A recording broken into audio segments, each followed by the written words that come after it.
നമസ്കാരം, എല്ലാവർക്കും not four P സിയുടെ പുതിയൊരു വീഡിയോയിലേക്ക് സ്വാഗതം. അപ്പോൾ 10th പ്രിലിംസിൻ്റെ ഫസ്റ്റ് സ്റ്റേജ് എക്സാം എഴുതി ക്ഷീണമൊക്കെ ആയിട്ടിരിക്കുന്നവരുണ്ടാവും. സെക്കൻഡ് സ്റ്റേജ് പോയിട്ട് ക്യാൻസലായി പോയി വീട്ടിൽ വന്നവരുണ്ടാവും. അവരൊന്നും സങ്കടപ്പെടേണ്ട, ഒരവസരം കൂടി നിങ്ങൾക്ക് കിട്ടിയിരിക്കുകയാണ് എന്നുകൂടി ആലോചിച്ചാൽ മതി. ഇനി അടുത്ത സ്റ്റേജ് എക്സാം എഴുതാൻ പോകുന്നവരുണ്ടാവും. അപ്പോൾ ഇവരെയൊക്കെ നിർത്തിക്കൊണ്ട് ഞാനിപ്പോൾ നമ്മളുടെ ചാനലിൽ ചെയ്യാൻ പോകുന്നത്, നിങ്ങൾ തമ്പനെയിൽ കണ്ടതുപോലെ വില്ലേജ് ഫീൽഡ് അസിസ്റ്റൻ്റ് എക്സാമിന് വേണ്ടിയിട്ട് നമ്മൾ ഇന്ന് മുതൽ പഠിച്ചു തുടങ്ങാൻ പോവുകയാണ്. ഇന്ന് മുതൽ എന്ന് പറഞ്ഞു കഴിഞ്ഞാൽ ഇന്ന് ക്ലാസ് ഇല്ല, നാളെ തൊട്ടാണ് കേട്ടോ പഠിച്ചു തുടങ്ങാൻ പോവുകയാണ്. അപ്പോൾ നമ്മൾ പഠിച്ചു തുടങ്ങുന്നതിന് മുന്നേ നമുക്ക് ആദ്യം എത്രത്തോളം സമയമുണ്ട് പഠിക്കാനായിട്ട് എന്നൊന്ന് നോക്കാം അല്ലേ. എക്സാമിൻ്റെ ഡേറ്റ് എല്ലാവർക്കും തന്നെ അറിയാമായിരിക്കും, എന്നിരുന്നാലും പറയണമല്ലോ എന്നോർത്ത് ഞാൻ പറയുവാണ്. എക്സാമിൻ്റെ ഡേറ്റ് വരുന്നത് സെപ്റ്റംബർ 19 ഫസ്റ്റ് സ്റ്റേജ്. 3 ഘട്ടമായിട്ടാണ് എക്സാം നടത്തുന്നത്. ഫസ്റ്റ് സ്റ്റേജ് സെപ്റ്റംബർ 19, പിന്നെ കറക്റ്റ് ഒരു മാസം കഴിഞ്ഞിട്ട് ഏകദേശം ഒക്ടോബർ 17 രണ്ടാമത്തെ ഘട്ടം, പിന്നെ ആ മാസം അവസാനം ഒക്ടോബർ 31 അവസാന ഘട്ടം. അങ്ങനെയാണ് നമുക്ക് PSC നിലവിൽ എക്സാമിൻ്റെ ഷെഡ്യൂൾ തന്നിരിക്കുന്നത്. ഇപ്പോൾ ഇന്നിപ്പോൾ 20-ാം തീയതിയാണ്. അപ്പോൾ ഈ ഒരു മാസം നമുക്ക് 10 ദിവസം തികച്ച് കിട്ടുവാനില്ല.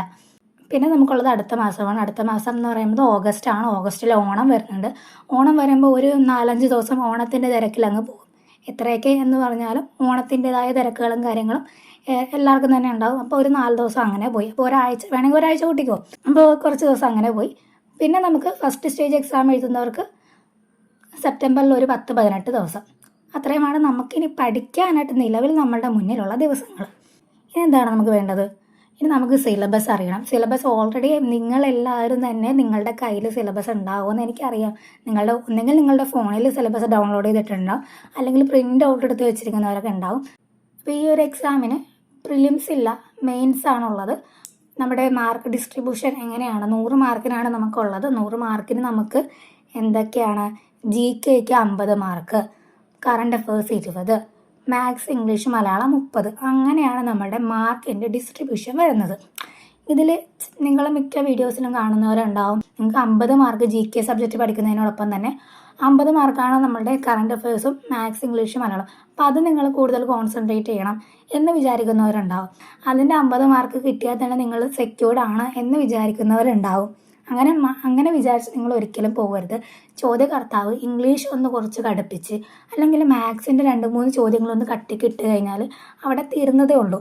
അപ്പോൾ അതുകൊണ്ട് തന്നെ നിങ്ങൾ എല്ലാം നോക്കണം. പിന്നെ നമ്മൾ GK സബ്ജക്റ്റ് പഠിക്കുമ്പോൾ എന്താണ് സെലക്റ്റീവായിട്ടിരുന്ന് പഠിക്കുക. അതായത് ഹിസ്റ്ററിയൊക്കെ നമുക്ക് ഒത്തിരി പഠിക്കാം. നമ്മൾ Indian history, Kerala history, world history, ഇതെല്ലാം പഠിച്ചു കഴിഞ്ഞാലാണ് നമുക്ക് 5 മാർക്കിന് കിട്ടുന്നത്. അപ്പോൾ അത് ഒത്തിരി ഉണ്ടെന്ന് നിങ്ങൾക്ക് എല്ലാവർക്കും അറിയാം അല്ലേ. 5 മാർക്കിന് തന്നെയാണ് നമുക്ക് കോൺസ്റ്റിറ്റ്യൂഷൻ പഠിക്കാനുള്ളത്. അപ്പോൾ ഇത്രയും പഠിക്കാനില്ല. അങ്ങനെ ആ ഒരു രീതിയിൽ നമ്മൾ സെലക്റ്റീവായിട്ട് പഠിക്കുക. അപ്പോൾ ഇതാണ് നമ്മുടെ മാർക്കിൻ്റെ ഡിസ്ട്രിബ്യൂഷൻ വരുന്നത്. പിന്നെ പറയാനുള്ളത്, ഞാൻ നിങ്ങൾക്ക് എന്താണ് എൻ്റെ ചാനലിൽ കൂടി തരാൻ പോകുന്നതെന്നാണ്. 10th പ്രിലിംസിന് വേണ്ടിയിട്ട് ഫുൾ സിലബസ് ബേസ് ക്ലാസ് എടുത്ത് തരാം എന്നൊന്നും ഞാൻ പറയില്ല. നിങ്ങൾക്ക് തന്നെ അറിയാം, വളരെ 2 മാസം അടുപ്പിച്ചുള്ള ആ 2 മാസം കൊണ്ട് എന്തായാലും നമുക്കത് കംപ്ലീറ്റ് ആക്കാൻ പറ്റില്ല. പിന്നെ ഹിസ്റ്ററിയൊക്കെ ഇത്രയും ഉള്ളെടുത്ത് നമ്മൾ 5 മാർക്കിന് നമ്മൾ എന്തെന്നും പറഞ്ഞ് പഠിക്കാനാണ്. ആ ഒരു സാഹചര്യത്തിലാണ് നമുക്ക് എന്താവശ്യമായിട്ട് വരേണ്ടത്? നമ്മളുടെ മുൻവർഷ ചോദ്യങ്ങൾ ആവശ്യമായിട്ട് വരുന്നത്. ഈ മുൻവർഷ ചോദ്യങ്ങൾ നമ്മൾ വർക്കൗട്ട് ചെയ്യുമ്പോൾ, നമ്മൾ 10th മെയിൻസിൻ്റെ മുൻവർഷ ചോദ്യങ്ങളാണ് നോക്കുന്നത്. ഇത് വർക്കൗട്ട് ചെയ്യുമ്പോൾ നമുക്ക് ഏത് മേഖലയാണ്, ഏതൊരു പോർഷനാണ്, നമ്മളൊരു 5 ക്വസ്റ്റ്യൻ പേപ്പർ വർക്കൗട്ട് ചെയ്യുമ്പോൾ നമുക്ക് മനസ്സിലാവും PSCക്ക് ഇഷ്ടപ്പെട്ട ഏതോ ഒരു ഭാഗം ഉണ്ടെന്നുള്ളത് അല്ലേ. അങ്ങനെ വരുന്ന ഭാഗങ്ങൾ നമ്മൾ കൂടുതൽ കോൺസെൻട്രേറ്റ് ചെയ്ത് പഠിക്കുക. അപ്പോൾ അതിന് നിങ്ങൾക്ക് എന്ത് വേണം?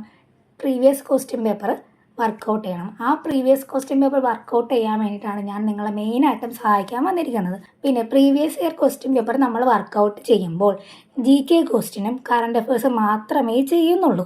മാത്സ്, ഇംഗ്ലീഷ്, മലയാളം നമ്മൾ അതിൻ്റെ കൂടെ ചെയ്യുന്നില്ല. മാത്സ്, ഇംഗ്ലീഷ്, മലയാളം എന്താ ചെയ്യുന്നതെന്ന് വെച്ച് കഴിഞ്ഞാൽ, നമ്മൾ എന്തായാലും മുൻവർഷ ചോദ്യം പഠിക്കാൻ വേണ്ടി ഒരു ക്വസ്റ്റ്യൻ പേപ്പർ എടുക്കും. ആ ഒരു ക്വസ്റ്റ്യൻ പേപ്പറിലുള്ള മാത്സ്, മലയാളം, ഇംഗ്ലീഷ് ചോദ്യങ്ങൾ ഞാൻ ആ ടെലഗ്രാം ചാനലിൽ നിങ്ങൾക്ക് വേണ്ടി ഇട്ട് തരുന്നതായിരിക്കും. എന്നിട്ട് കുറച്ച് സമയം കഴിഞ്ഞിട്ട് അതിൻ്റെ ആൻസേഴ്സ് കൂടെ ആ ചാനലിൽ തന്നെ ഇട്ട് തരുന്നതാണ്. അപ്പോൾ നമ്മൾ അങ്ങനെ വരുമ്പോഴേക്കും ആ ഒരു ക്വസ്റ്റ്യൻ പേപ്പർ ഫുള്ളായിട്ട് കംപ്ലീറ്റ് ആക്കും. അങ്ങനെ നമുക്ക് മാത്സ്, ഇംഗ്ലീഷ്, മലയാളം കൂടി നോക്കിപ്പോകാം. അതാണ് നമുക്ക് ഏറ്റവും ബെസ്റ്റ്. മാത്സ്, ഇംഗ്ലീഷ്, മലയാളം പഠിക്കാനായിട്ട് ഏറ്റവും ബെസ്റ്റ് എനിക്ക് തോന്നിയത് അതാണ്. വേറെ ഒന്നുമല്ല, മാത്സൊക്കെ ഞാൻ എക്സ്പ്ലെയിൻ ചെയ്ത് ക്ലാസ് എടുക്കുമ്പോൾ അത് എത്രത്തോളം എഫക്റ്റീവ് ആവുമെന്ന് എനിക്കറിയില്ല. ഞാൻ എക്സ്പ്ലെയിൻ ചെയ്ത് ക്ലാസ് എടുത്തിട്ട് നിങ്ങൾക്കത് മനസ്സിലായില്ലെങ്കിൽ എൻ്റെ സമയവും മാത്രമല്ല നിങ്ങളുടെ സമയവും നഷ്ടപ്പെടും ഒരേപോലെ. മാത്സ് ഒക്കെ പഠിക്കാനായിട്ടാണെങ്കിൽ ഒത്തിരി യൂട്യൂബ് ചാനലുകളുണ്ട്. വേറെ ഒന്നും വേണ്ട, നമ്മൾ ജെറിൻ സാറിൻ്റെ ക്ലാസ്സുകൾ കണ്ടു കഴിഞ്ഞാൽ തന്നെ മാത്സ് ഒട്ടും അറിയാത്തവർക്ക് പോലും നല്ലൊരു രീതിയിൽ മാത്സിൻ്റെ ബേസ് ഉണ്ടാക്കാൻ സാധിക്കും. അപ്പോൾ അങ്ങനെയുള്ള ക്ലാസ്സുകളൊക്കെ ഉള്ള സമയത്ത് നിങ്ങൾ എൻ്റെ ഈ വളരെ നിലവാരം കുറഞ്ഞ മാത്സ് ക്ലാസ്സുകളൊക്കെ കണ്ടിട്ട് വെറുതെ സമയം കളയണ്ടല്ലോ. പിന്നെ വേണമെന്നാണെങ്കിൽ ഞാൻ ഒരു ക്ലാസ് എടുത്ത് നോക്കാം, എനിക്ക് വലിയ പിടുത്തമില്ല എങ്ങനെ ഇരിക്കുമെന്നുള്ളത്. അതുകൊണ്ടാണ് ഞാൻ അതിനുവേണ്ടി റിസ്ക് എടുക്കാത്തത്. അപ്പോൾ പ്രീവിയസ് ഇയർ ക്വസ്റ്റ്യൻ പേപ്പറിൻ്റെ കാര്യം പറഞ്ഞു, നമ്മൾ മാത്സ് ഇംഗ്ലീഷ് മലയാളത്തിൻ്റെ കാര്യം പറഞ്ഞു. ഇനി നമുക്ക് വേണ്ടത് കറണ്ട് അഫയേഴ്സ് ആണ്. കറണ്ട് അഫയേഴ്സ് നിലവിൽ നമുക്ക് മന്ത്ലി വൈസ് ചെയ്ത് കറണ്ട് അഫയേഴ്സ് പഠിച്ചു പോകാം. പിന്നെ എക്സാം ടൈം ആകുമ്പോഴേക്കും ഇമ്പോർട്ടൻ്റ് ആയിട്ട് നമുക്ക് ടോപ്പിക് വെച്ച് പഠിക്കാം. സ്പോർട്സ്, പുരസ്കാരങ്ങൾ, നിയമനങ്ങൾ, അങ്ങനെ നമുക്ക് ആ ഒരു എക്സാം സമയമാകുമ്പോഴേക്കും മോക്ക് ടെസ്റ്റുകൾ കൂടുതൽ അറ്റൻഡ് ചെയ്യാം. അതാണ് ഞാൻ കറണ്ട് അഫയേഴ്സിൽ ഉദ്ദേശിച്ചിരിക്കുന്നത്. പിന്നെ പറയാനുള്ളത് SCERT, NCERT. കഴിഞ്ഞ എക്സാമിന് നിങ്ങൾ കണ്ടല്ലോ, 2ാം ക്ലാസ് ലെവൽ യോഗ്യതയുള്ള ഒരു പോസ്റ്റിൻ്റെ പ്രാഥമിക പരീക്ഷയാണ് കഴിഞ്ഞ ദിവസം നടന്നത്. ആ പ്രാഥമിക പരീക്ഷയ്ക്ക് PSC എന്താ ചെയ്തത്? 7ാം ക്ലാസ് ലെവലിലുള്ള ടെക്സ്റ്റ് ബുക്ക് നോക്കാം. ഇനി പോട്ടെ, 8, 9 ക്ലാസ്സിലെ SCERT ടെക്സ്റ്റ് ബുക്കിൽ നിന്ന് തന്നെ ഒത്തിരി ചോദ്യങ്ങൾ PSCക്ക് ഇടാൻ സാധിക്കുമായിരുന്നു. എങ്കിൽ പോലും PSC പോയത് +1 +2 ടെക്സ്റ്റ് ബുക്കിലോട്ടാണ്. ഇവിടെ ക്വസ്റ്റ്യൻ ഇല്ലാഞ്ഞിട്ടല്ല, ഇവിടെ ക്വസ്റ്റ്യൻ ഉണ്ട്. എന്നിട്ടും PSC പോയത് +1 +2 ടെക്സ്റ്റ് ബുക്കിലോട്ടാണ്. 7ാം ക്ലാസ് യോഗ്യതയ്ക്ക് വേണ്ടിയിട്ട് നടത്തിയ ക്വസ്റ്റ്യൻ പേപ്പറിലെ അവസ്ഥയാണിത്. അപ്പോൾ നമുക്ക് SCERT, NCERT നോക്കണം. ഇപ്പോൾ ഇത് 10ാം ക്ലാസ് യോഗ്യത ആയതുകൊണ്ട് തന്നെ ഡിസ്ട്രിക്റ്റ് വൈസ് കൂടിയാണ്, വേക്കൻസിയും കൂടുതലാണ്, കട്ട് ഓഫും കൂടുതലായിരിക്കും. അപ്പോൾ അതുകൊണ്ട് തന്നെ നമുക്ക് +1 +2 കൂടി നോക്കേണ്ടതായിട്ട് വരും. അതും PSC ഏത് സബ്ജക്റ്റിനാണ് +1 +2 നോക്കിയത്? Indian geography. ഇന്ത്യൻ ജോഗ്രഫിയിൽ നമ്മളുടെ 8, 9 ക്ലാസ്സിൽ തന്നെ ഇഷ്ടംപോലെ ചോദ്യങ്ങളുള്ള ഏരിയയാണ്. ഓരോ സെൻറ്റൻസിലും ക്വസ്റ്റ്യൻസ് ഇങ്ങനെ ഒളിഞ്ഞു കിടക്കുന്ന ഒരു മേഖലയാണ് ഇന്ത്യൻ ജോഗ്രഫി. എന്നിട്ട് ഇവിടെ ഉള്ളതൊന്നും പോരാഞ്ഞിട്ടാണ് PSC +1 +2 ടെക്സ്റ്റ് ബുക്കിലോട്ട് പോയത്. അപ്പോൾ അതാണ് PSCയുടെ അവസ്ഥ, നമുക്കൊന്നും പറയാൻ പറ്റില്ല. SCERT, NCERT മോക്ക് ടെസ്റ്റുകളും ഞാൻ എന്നാൽ കഴിയുന്ന വിധം നിങ്ങൾക്ക് തരുന്നതായിരിക്കും. പ്രധാനപ്പെട്ട കാര്യം, ഡെയിലി ക്ലാസ്സുകളെല്ലാം ഞാൻ പറയുന്നില്ല. ഡെയിലി ക്ലാസ്സുകളെന്ന് ഞാൻ നിങ്ങൾക്കൊരു ഓഫർ തന്നു കഴിഞ്ഞാൽ ഒരു പക്ഷേ ഒരു ദിവസം അത് മുടങ്ങിപ്പോയി കഴിഞ്ഞാൽ എനിക്കത് വലിയ ബുദ്ധിമുട്ടാവും, നിങ്ങൾക്കും അതൊരു ബുദ്ധിമുട്ടാവും. അതുകൊണ്ട് തന്നെ ഡെയിലി ക്ലാസ് ഞാൻ പറയുന്നില്ല, പക്ഷേ മാക്സിമം ഞാൻ ഡെയിലി തരാൻ ശ്രമിക്കും.